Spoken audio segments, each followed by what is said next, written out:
Okay mga kababayan, Chris Hulo po at welcome back po ulit dito sa ating YouTube channel. Okay mga kababayan, patuloy ho ang ating presidente, ang ating Pangulong Bongbong Marcos, no? Tuloy-tuloy lang ho ang ginagawa niyang pag-update ho sa atin, sa ating taong bayan about ho dito sa nagaganap na imbestiga ho ng flood control. Ito hong maanumalyang flood control project. Napapadalas na ho ang update ho ni Pangulong Bongbong. Ibig sabihin ay marami na hong nagiging resulta. Marami na hong nagiging magandang resulta. Katunayan mga kababayan, sa 17 ho, sa 17 or 18 yan, kasama ho si dating Representative Saldico na kung saan ay nabigyan na ho ng warrant of arrest. Dun ho sa 18 na yon ay marami na ho na nadakip ang ating mga otoridad at kasalukuyang ipinasok na ho sa oblo. Okay to mga kababayan, may bagong update ho ang ating presidenteng Pangulong Bongbong Marcos na kung saan ay umabot na sa 12 billion ang kabuoang asset na na-freeze ng AMLAC, kabilang ang 4 billion na air asset ni Saldico. 3,566 bank accounts, 198 insurance policies, 247 sasakyan, 178 real properties at 16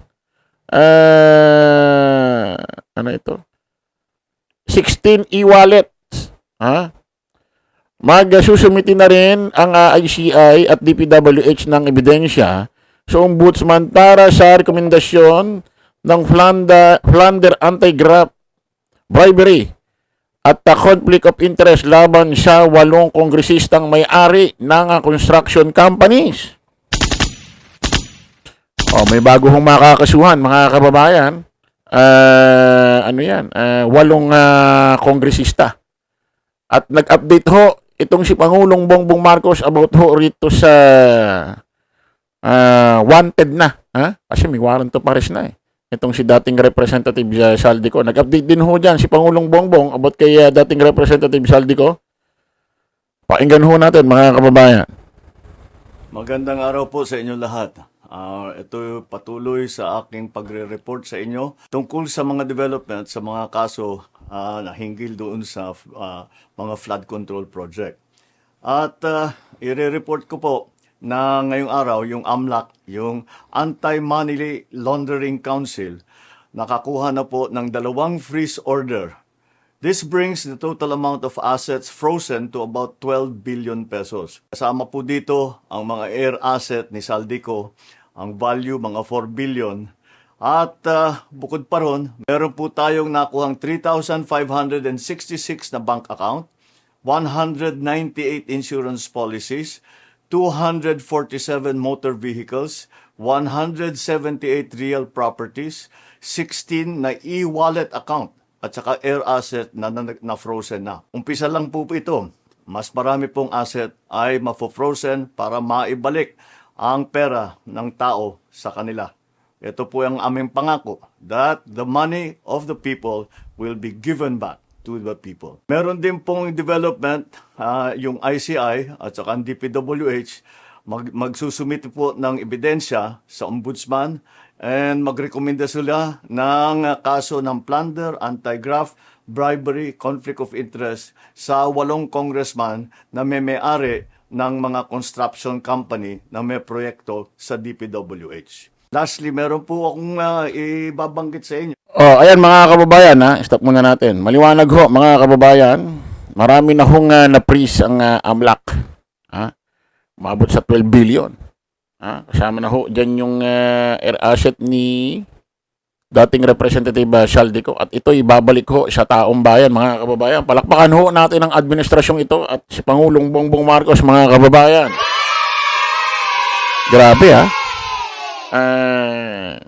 siguro agree rin sa akin ho yung mga nauna ho sa ating mga lolo't lola natin na ngayon lang ho nangyari sa Pilipinas ito, na ang dami hong pananagutin na sa maanumalyang flood control dito sa korupsyon dito ho sa Pilipinas, mga kababayan. Hindi ho katulad ni Digong na kung saan ay nag-expose na mayroon daw alam niya kung may korupsyon sa DPWH. Pero anong ginawa? Wala. In-expose lang pero walang inutos sa Senate, wala ring inutos sa Congress. Hindi rin siya bumuo ng grupo na katulad ng ICI na binuo ni Pangulong Bongbong Marcos. Hanggang natapos ho ang kanyang termino, 2022, nag-expose lang. Pero wala hong napakulong na politikong korap. Alam ko dyan, may mga lumaya pa yata sa kanya eh. Sa kanyang administrasyon. Ito, mayroong update ho si Pangulong Bongbong Marcos na kung saan, ito hong si Saldico, binablockmail ho itong ating presidente. About ho sa mga ginagawa niyang video na nakakatawa na. Patatawa na eh, no? Patatawa na lumalabas nangyayari ho doon sa mga ginagawa niyang video.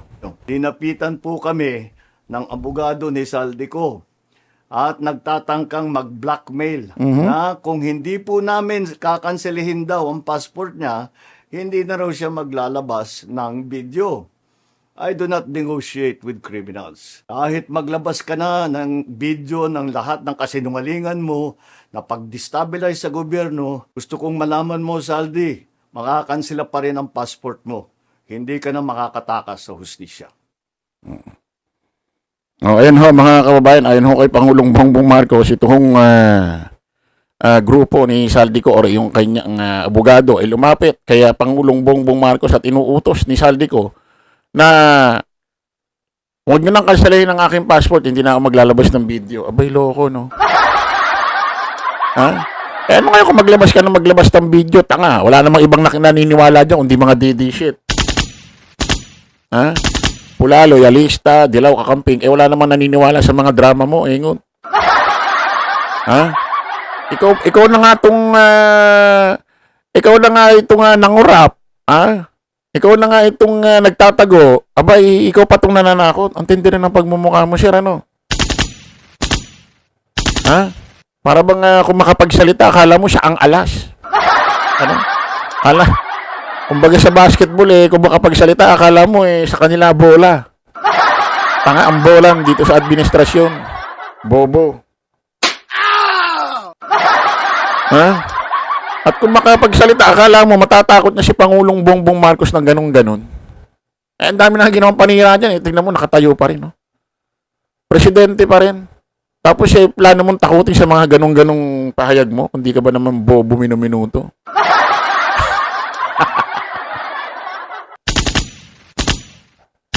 Sino ka ba? Alam mo ba kung sino tinatakot mo? Si Pangulong Bongbong Marcos. Na kung saan ang tatay ay si Ferdinand Marcos Sr., isa sa pinakamagaling na naging presidente sa buong mundo. Presidente ng 21 taon dito sa Pilipinas. Wag mo nang hintayin Saldico na mabuhay ang nananalaytay sa katawan niyan pagiging Ferdinand Marcos Sr. Baka pulutin ka sa kangkungan.